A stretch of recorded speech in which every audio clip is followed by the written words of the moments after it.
Assalamualaikum dan halo semuanya. Semoga kalian selalu sehat dan dilancarkan segala rezekinya dimanapun kalian berada. Film yang akan kita bahas kali ini berjudul Veta yang rilis di tahun 2016. Film ini merupakan film misteri India yang menceritakan penangkapan seorang pria karena melakukan penculikan kepada seorang aktris terkenal. Namun saat kasusnya diungkap secara rinci, fakta lain tentang pria tersebut malah membuat tanda tanya besar kepada dua perwira polisi.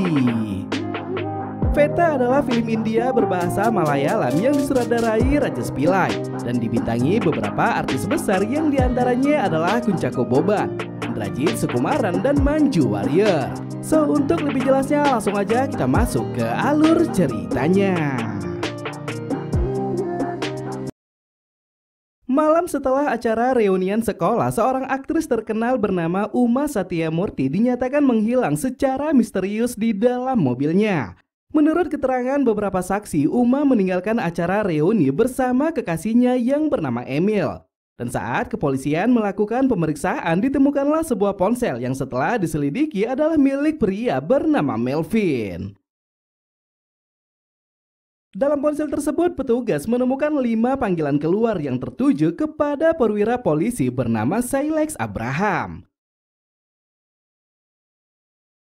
Komisaris kemudian menugaskan inspektur wanita bernama Sri Bala untuk mengusut kasus hilangnya Uma. Dan fakta lain tentang Sailex, ternyata ia merupakan sahabat dekat dari Sri Bala.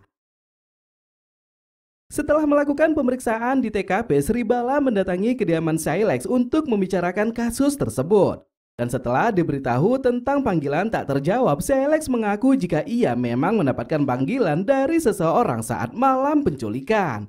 Namun yang jadi permasalahannya, Sailex pun mengaku jika ia tidak mengenal siapa pemilik nomor tersebut. Karena dirinya berkaitan dengan kasus penculikan yang terjadi saat ini, Sri Bala meminta Sailex agar ikut dalam penyelidikan. Dan walaupun masih memiliki urusan keluarga yang harus diselesaikan, Sailex akhirnya menerima tawaran itu karena merasa penasaran. Sailex sendiri memiliki seorang istri bernama Anu. 10 tahun berumah tangga, mereka belum dikaruniai seorang anak. Dan karena hal itulah keduanya pun sepakat untuk melakukan adopsi. Di sisi lain, Sri Bala memiliki seorang ayah bernama Tuan Srinivas. Beliau merupakan inspektur polisi lokal dan saat ini sedang mengalami stroke lantaran kecelakaan tragis di 4 tahun yang lalu. Pasca mengalami stroke, Tuan Srinivas seringkali bertingkah seperti anak kecil. Di beberapa kesempatan beliau tampak berebut boneka dengan putri Sri Bala yang bernama Sajan. Berdasarkan keterangan para saksi, Melvin merupakan panitia di acara reuni yang dihadiri oleh Uma. Dan melalui rekaman CCTV terlihat jelas jika mobil Melvin mengikuti mobil Uma setelah acara selesai. Yakin jika Melvin adalah pelaku penculikan, Sri Bala langsung memerintahkan anggotanya untuk melakukan penangkapan. Dan tak butuh waktu lama, Melvin pun langsung dibekuk tanpa perlawanan. Setelah dibawa ke kantor polisi, proses interogasi kemudian dilaksanakan. Namun sebelum melangkah lebih jauh, Sri Bala lebih dulu mengungkap kasus kematian istri Melvin di 4 tahun yang lalu. Pada akhirnya karena kepolisian sudah mengetahui kisah masa lalunya, Melvin pun akhirnya menceritakan alasan di balik penculikan yang dilakukannya. 4 tahun lalu, sang istri bernama Sherin melakukan perselingkuhan dengan seorang pengusaha yang tak lain adalah Emil. Dan merasa dikhianati, Melvin pun akhirnya memutuskan untuk melakukan pembunuhan.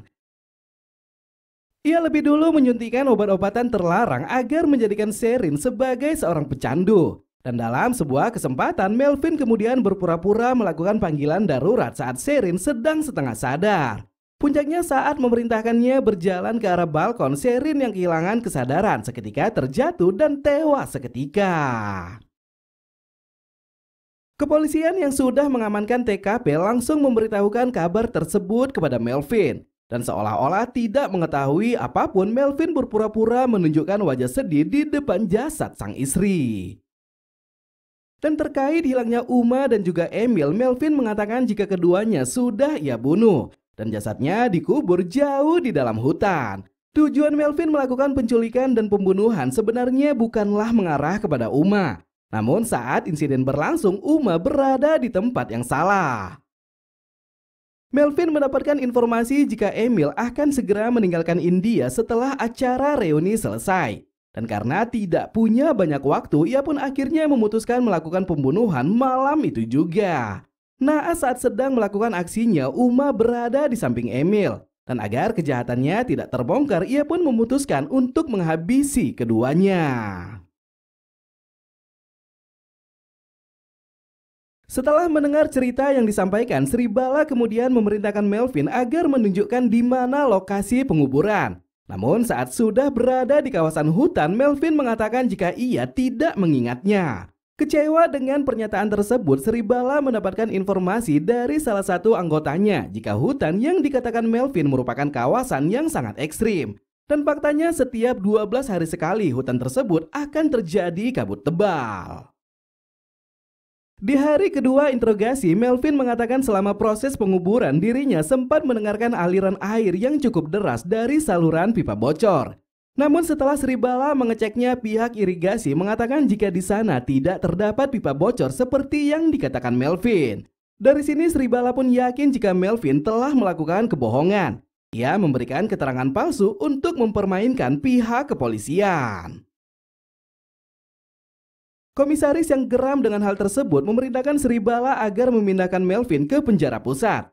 Namun karena di sana sangatlah berbahaya, Selex meminta agar sipir penjara melakukan pengamanan ekstra. Karena bagaimanapun jika Melvin tewas secara tidak terduga, maka mereka juga yang akan kerepotan untuk mencari informasi tentang keberadaan Uma dan juga Emil. Apa yang dikhawatirkan Selex tampaknya menjadi kenyataan. Di penjara pusat terjadi perkelahian yang menyebabkan kematian kepada seorang napi. Namun untungnya yang menjadi korban bukanlah Melvin, melainkan mantan anggota polisi bernama Zainuddin. Zainuddin dihukum karena terlibat kasus pemerkosaan dan penganiayaan. Dan karena perbuatannya itulah ia pun menjadi bulan-bulanan kemarahan para napi yang ada di penjara.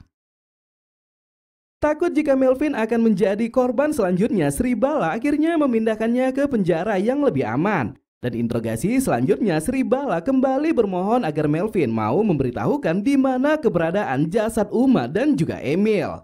Namun apa yang dilakukan Sribala dan juga Selex tampaknya sia-sia. Bukannya mendapatkan jawaban yang diinginkan, Melvin malah mempermainkan perasaan mereka dengan beberapa fakta tentang perselingkuhan.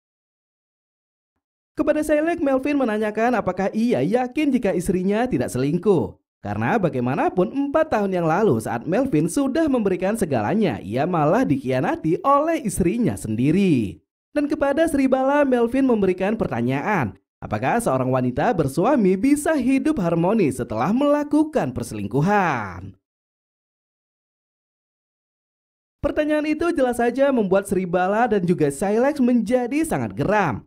Namun walaupun begitu, apa yang dikatakan Melvin tampaknya menjadi beban pikiran oleh keduanya. Keesokan hari saat sedang bekerja, Selex mendapatkan notifikasi jika sang istri telah melakukan penarikan uang sebanyak 100 juta. Dan karena merasa penasaran, ia pun menanyakan untuk apa uang tersebut.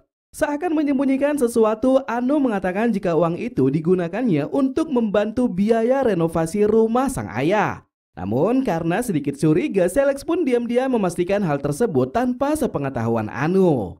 Singkatnya, orang tua Anu mengatakan jika renovasi rumah sudah selesai sejak 1 bulan yang lalu. Dan fakta menariknya, mereka tidak pernah meminta uang setelah renovasi selesai.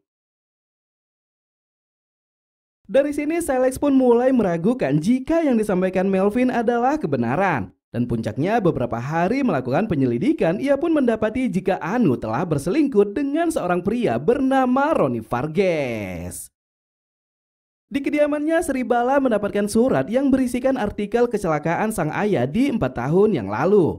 Dalam artikel itu, si pengirim mengatakan jika kecelakaan yang dialami Tuan Srinivas adalah unsur kesengajaan. Dan merasa penasaran, Sribala akhirnya menemui rekan sang ayah yang merupakan seorang pengacara bernama Tuan Rajesh.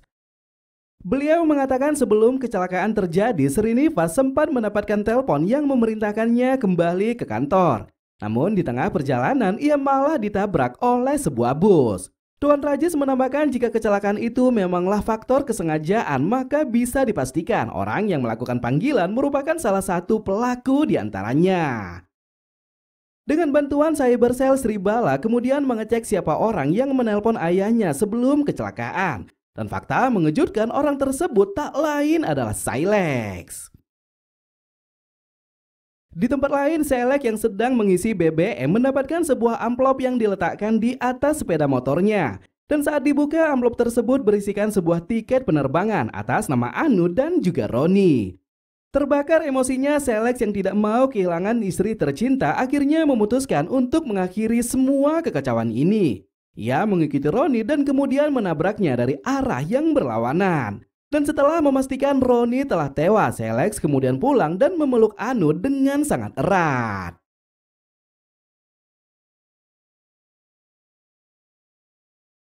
Di kantor, Sribala kembali mendapatkan kiriman surat dari orang yang tidak dikenal. Kali ini surat tersebut berisikan sebuah memory card yang ternyata isinya adalah video pembunuhan yang dilakukan oleh Silex.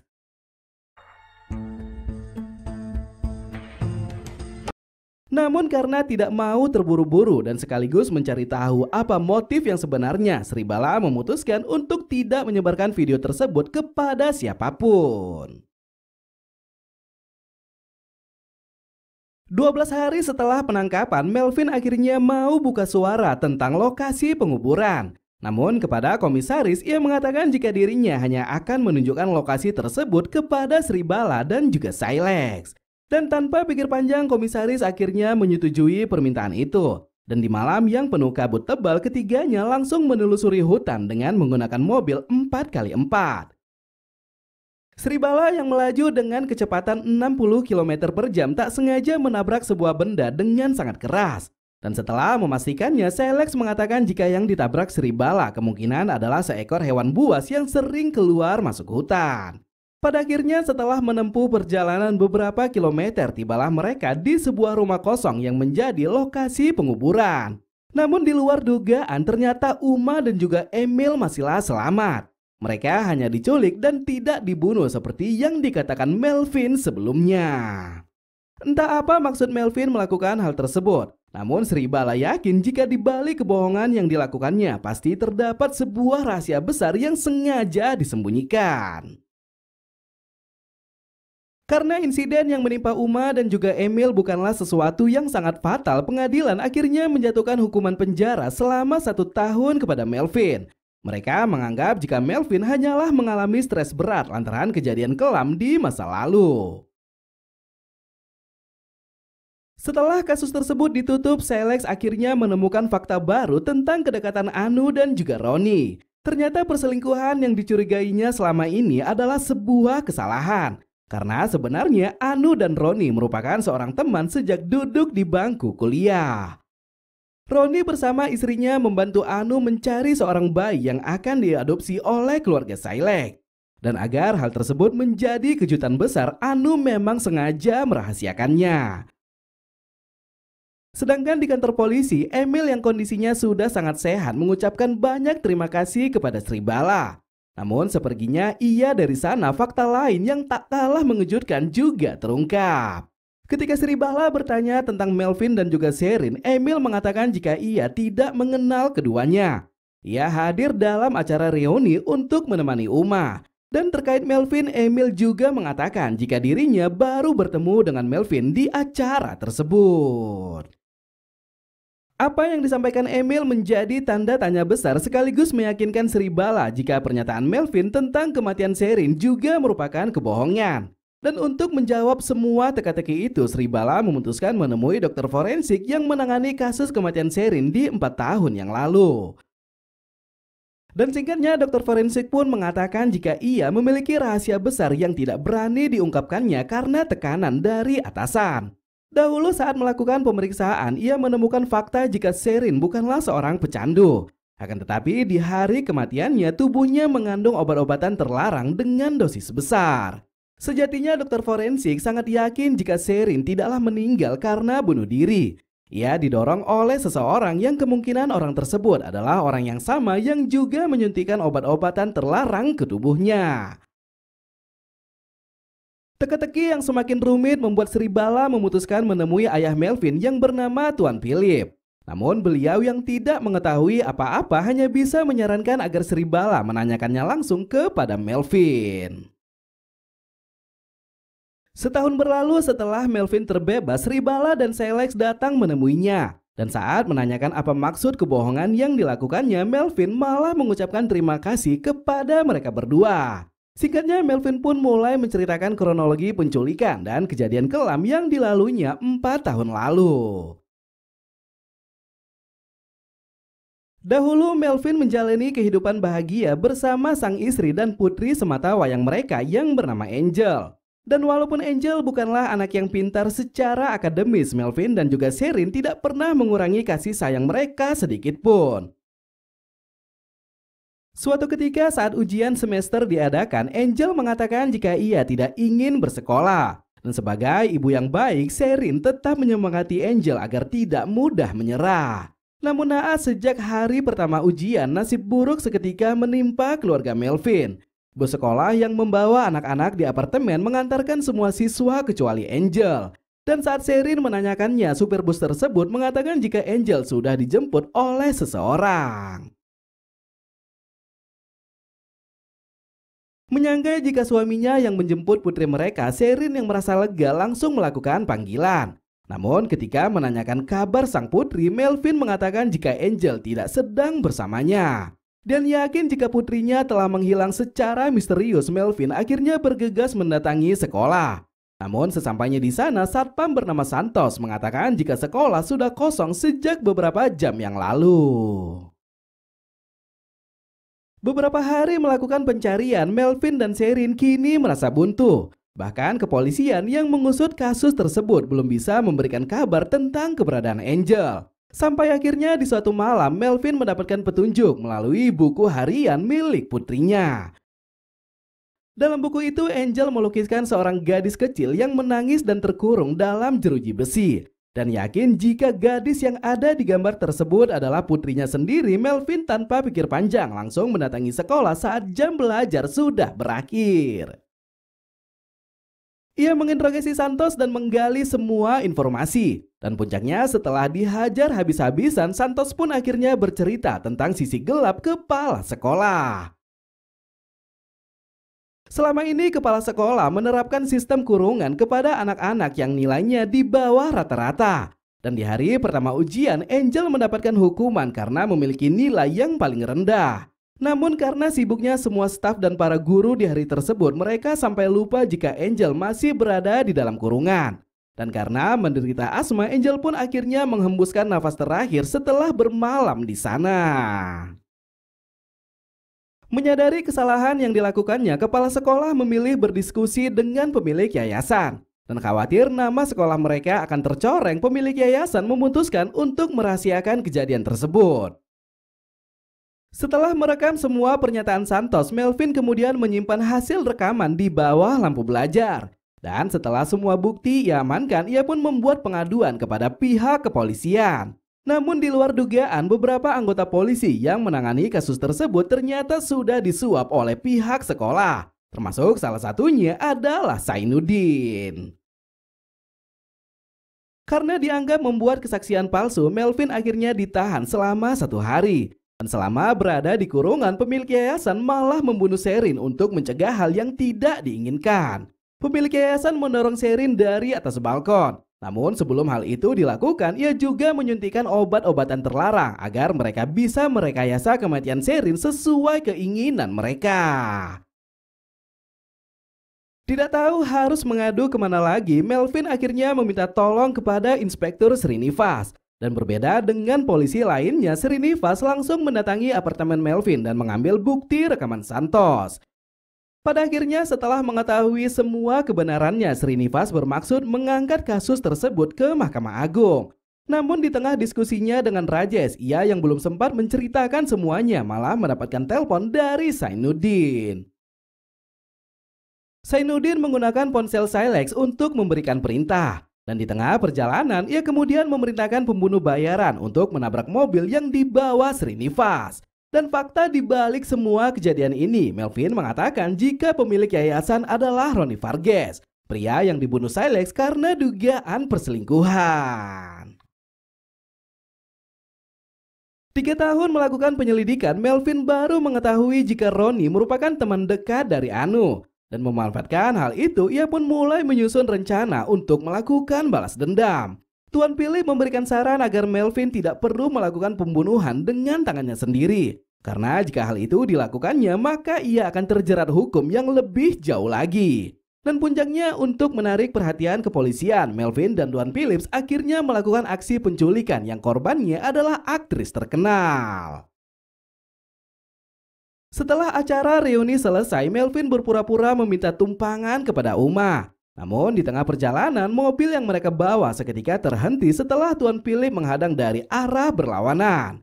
Kesempatan itu kemudian dimanfaatkan Melvin dengan menyemprotkan gas penenang. Dan setelah Uma dan Emil kehilangan kesadaran, keduanya dibawa ke kawasan hutan dan disembunyikan untuk beberapa hari. Tuan Philip yang merupakan seorang apacan ternyata adalah sosok yang membantu Anu untuk mendapatkan bayi adopsi. Dan setelah terjadi kesepakatan dengan keluarga bayi, Anu dan juga Ronnie berencana terbang keluar kota untuk mengambil bayi tersebut. Uang yang ditarik Anu dan tiket penerbangan yang ditemukan di sepeda motor Silex adalah perbuatan Tuan Phillips. Ia melakukan hal itu agar Silex yakin jika istrinya telah melakukan perselingkuhan. Dan tentang surat berisikan artikel kecelakaan dan video rekaman pembunuhan yang dilakukan Silex, ternyata hal itu juga perbuatan Tuan Phillips. Beliau merekam semua kejadian pembunuhan untuk mempengaruhi Sri Bala agar menganggap Silex adalah seorang kriminal. Terkait kematian Zainuddin, Melvin mengatakan jika hal tersebut adalah sebuah karma. Niat hati ingin membunuhnya di dalam penjara, Melvin malah menyaksikan beberapa napi menghajar Zainuddin sampai tewas seketika. Dan akhirnya atas semua kekacauan ini, Melvin mengucapkan banyak terima kasih. Karena bantuan Silex dan juga Sri Bala, ia bisa mewujudkan balas dendamnya yang sudah terkubur selama 4 tahun. Semua fakta yang disampaikan Melvin membuat Sri Bala tidak bisa berbuat apa-apa. Apalagi pembunuhan kepada Ronnie, pelakunya adalah sahabatnya sendiri. Dan sebelum mengakhiri interogasi, Sri Bala bertanya bagaimana nasib kepala sekolah. Dan tanpa memberikan sepatah kata pun, Melvin kemudian pergi sambil memegang pundak Sri Bala.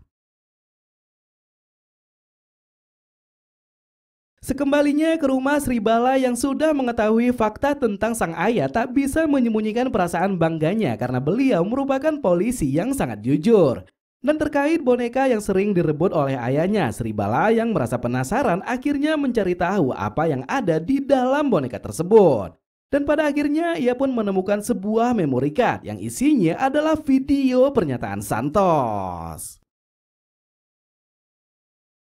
Di sebuah acara makan malam, Sri Bala melihat berita kematian kepala sekolah yang ditemukan tewas di kawasan jurang dalam hutan. Lokasi TKP yang sama persis membuatnya menyadari jika yang ditabraknya malam itu ternyata bukanlah binatang buas, melainkan kepala sekolah. Faktanya malam saat melintasi hutan kabut, Tuan Philip ternyata sudah melakukan penculikan dan menyuntikkan obat-obatan terlarang kepada kepala sekolah. Dan setelah kehilangan kesadaran, beliau kemudian membiarkannya berjalan di tengah hutan. Puncaknya saat Sri Bala melintas, kepala sekolah akhirnya ditabrak dan tubuhnya terlempar jauh ke dalam jurang.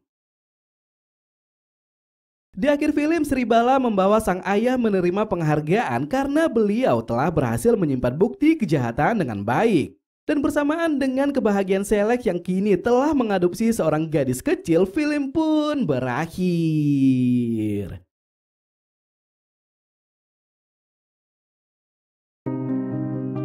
So, mungkin sampai di sini aja ya cerita kali ini. Makasih banyak yang sudah hadir.